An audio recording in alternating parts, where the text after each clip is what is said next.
الرحیم۔ حضرت علی نے بی بی فاطمہ کا رشتہ کس طرح آ کر پیارے نبی صلی اللہ علیہ وسلم سے مانگا اور یہ شادی کتنی خوبصورت اور پیارے طریقے سے ہوئی تھی۔ بی بی فاطمہ جیسے ہی بڑی ہوئیں تو آس پاس کے صحابیوں کے رشتے بی بی فاطمہ کے لیے آنے لگ گئے، تو پیارے نبی صلی اللہ علیہ وسلم یہی ارشاد فرماتے ہیں کہ میں نے اپنی بیٹی فاطمہ کی شادی کا فیصلہ اللہ تعالیٰ پر چھوڑا ہوا ہے۔ میری بیٹی کا رشتہ وہی کریں گے جو اللہ کو منظور ہوگا، وہی مجھے منظور ہوگا۔ تو آپ انکار کر دیتے۔ ایک دن حضرت ابو بکر صدیق رضی اللہ عنہ اور حضرت عمر رضی اللہ عنہ مسجد نبوی میں تشریف لائے اور ایک دوسرے سے بات کرنے لگے۔ وہ آپس میں بی بی فاطمہ کے رشتے کی بات کرنے لگے کہ سبھی صحابیوں نے بی بی فاطمہ کے رشتے کے لیے پیغام بھیجا ہے، لیکن حضرت علی نے کوئی بات نہیں کی۔ حضرت عمر فرمانے لگے کہ میرا خیال ہے کہ حضرت علی اپنی غریبی اور غربت کی وجہ سے کوئی بات نہیں کر رہے۔ اگر ان کے دل میں یہ بات ہے اور اس کی وجہ سے انہوں نے رشتہ نہیں مانگا تو ہم حضرت علی کی مدد کریں گے۔ حضرت ابو بکر نے کہا کہ ہم حضرت علی سے بات کرتے ہیں، اگر وہ غربت کی وجہ سے انکار کر دیں گے تو ہم حضرت علی کی مدد کریں گے۔ اس طرح وہ مسجد نبوی سے بات کر کے اٹھے اور حضرت علی کی تلاش میں نکل پڑے۔ وہ صحابی حضرت علی کے پاس آئے اور فرمانے لگے، اے علی، پیارے نبی صلی اللہ علیہ وسلم کی بیٹی کے لیے قریش کے جوانوں کے رشتے آئے ہیں، لیکن پیارے نبی نے یہ کہہ کر انکار کر دیا کہ میں نے یہ فیصلہ اللہ کے اوپر چھوڑا ہوا ہے اور آپ نے ابھی تک کوئی پیغام نہیں بھیجا۔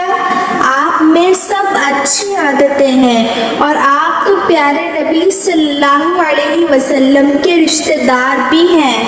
حضرت عمر اور حضرت ابو بکر فرمانے لگے کہ ہمیں لگتا ہے کہ پیارے نبی رسول اللہ صلی اللہ علیہ وسلم نے بی بی فاطمہ کے رشتے کا معاملہ آپ کی وجہ سے روکا ہوا ہے۔ یہ سن کر حضرت علی کی آنکھیں نم ہو گئیں اور کہنے لگے کہ مجھے صلی اللہ علیہ وسلم کی بیٹی پسند ہے، میں ان سے شادی بھی کرنا چاہتا ہوں، لیکن میں اپنی غربت کی وجہ سے محمد صلی اللہ علیہ وسلم سے کوئی بات نہیں کر پاتا۔ حضرت ابو بکر اور حضرت عمر کہنے لگے، اے علی، ایسا نہ کہو، ہمارے نبی صلی اللہ علیہ وسلم کی نظر میں دولت ایک اڑتے غبارے کی طرح ہے۔ حضرت علی خاموش ہو کر گھر چلے گئے۔ گھر میں کچھ دیر بیٹھ کر آرام کیا، اتنے میں اس کے بعد اپنا اونٹ کھولا اور اس کے اوپر سوار ہو گئے۔ پیارے نبی صلی اللہ علیہ وسلم کے دروازے کے پاس آ کر دروازہ کھٹکھٹایا۔ اندر سے حضرت کلثوم کی آواز آئی اور کہنے لگی، دروازے پر کون ہے؟ کمرے سے پیارے نبی صلی اللہ علیہ وسلم نے آواز دی، اے کلثوم، یہ وہ ہے جس کو اللہ بہت محبت کرتے ہیں اور یہ بھی اللہ تعالیٰ سے بہت محبت کرتے ہیں، یہ میرے بھائی ہیں، اٹھو اور دروازہ کھولو۔ حضرت کلثوم فرماتی ہیں کہ یہ بات سن کر میں اتنی تیزی سے اٹھی کہ میں اپنی چادر میں الجھنے لگی۔ انہوں نے دروازہ کھولا تو دیکھا کہ حضرت علی کھڑے ہوئے تھے۔ حضرت علی نے آ کر پیارے نبی کو سلام پیش کیا اور پیارے نبی نے بھی سلام کا جواب دیا۔ سلام کر کے حضرت علی پیارے نبی کے سامنے بیٹھ گئے اور زمین کھودنے لگے۔ یہ دیکھ کر پیارے نبی صلی اللہ علیہ وسلم فرمانے لگے، کوئی بات ہے جو تجھے پریشان کر رہی ہے تو مجھے بتاؤ، میں تیری ہر حاجت کو پورا کروں گا۔ حضرت علی فرمانے لگے، یا رسول اللہ، میری جان آپ پر قربان، آپ نے مجھے میرے چچا اور چچی سے گود میں لیا۔ میں اس وقت ناسمجھ بچہ تھا۔ آپ نے میری رہنمائی فرمائی۔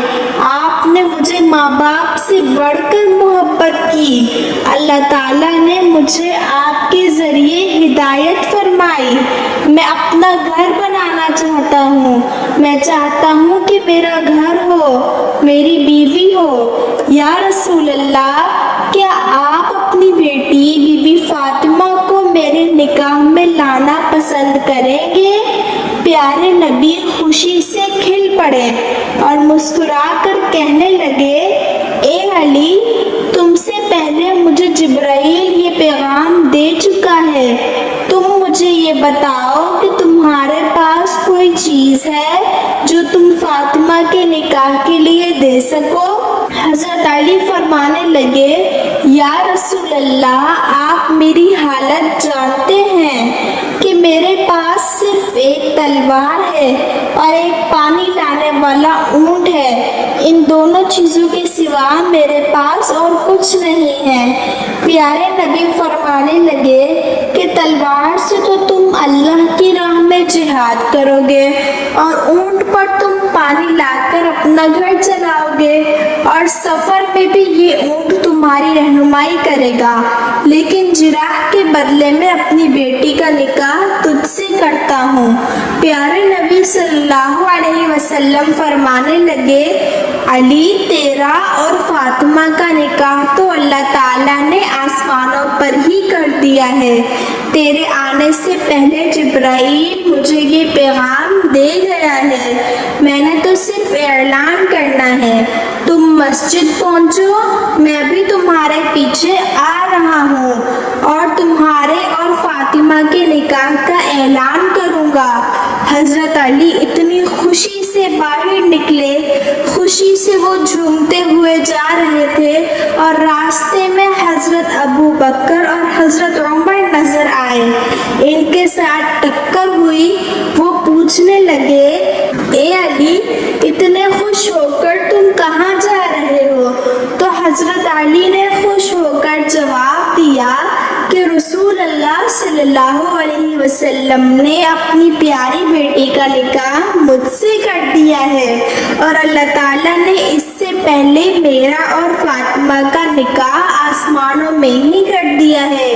ابھی میں مسجد جا رہا ہوں اور میرے پیچھے پیارے نبی رسول اللہ بھی تشریف لائیں گے۔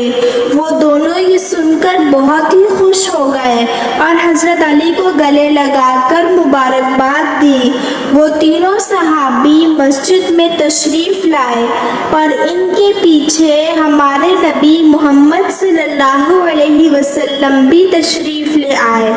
پیارے نبی نے تمام لوگوں سے کہا کہ میری بیٹی فاطمہ اور حضرت علی کا نکاح اللہ تعالیٰ نے کر دیا ہے، اور مجھے بھی حکم دیا ہے کہ میں بھی نیچے نکاح پڑھ دوں اور سب لوگوں میں اعلان کر دوں کہ میں نے اپنی بیٹی کو حضرت علی کے نکاح میں دیا ہے۔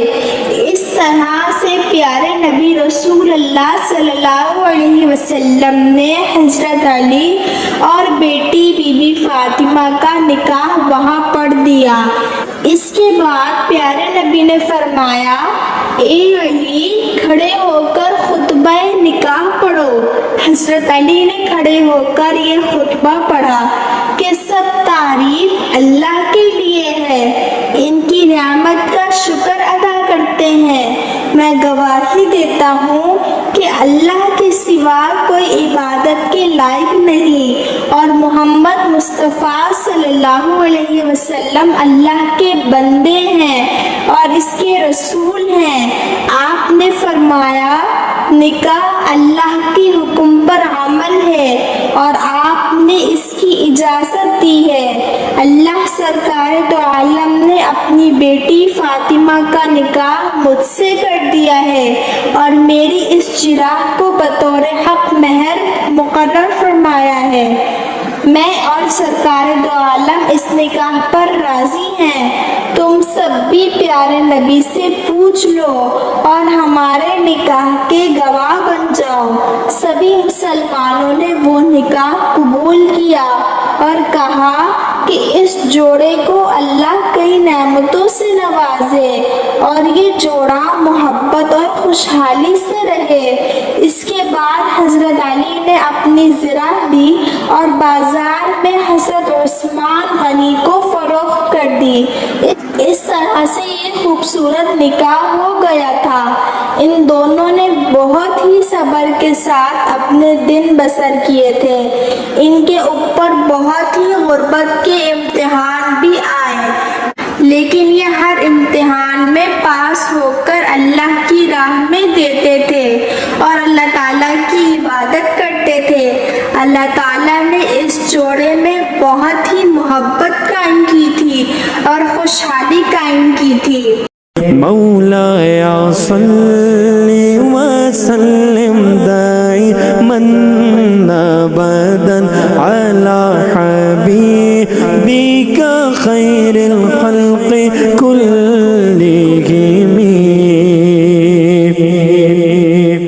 محمد سید الکونین والثقلین محمد سید الکونین والثقلین والفریقین من عرب ومن عجم مولایا صلی وسلم دائما ابدا علی حبیبک خیر الخلق کلہم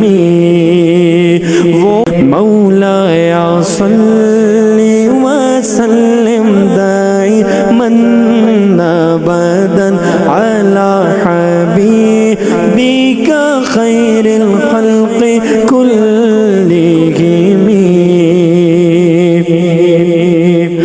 محمد سید الکونین والثقلین محمد سید الکونین والثقلین والفریقین من عرب ومن عجم مولایا صلی وسلم دائما ابدا علی حبیبک خیر الخلق کلہم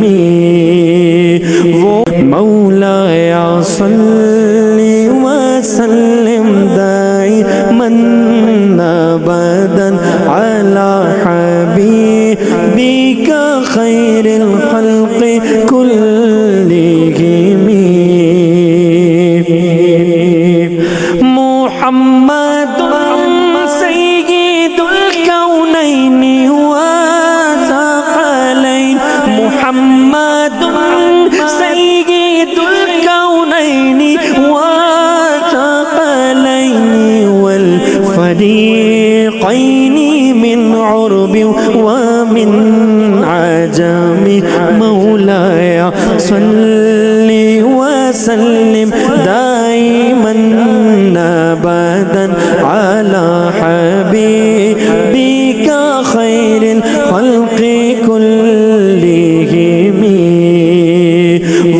مولایا صلی وسلم دائما ابدا علی حبیبک خیر الخلق کلہم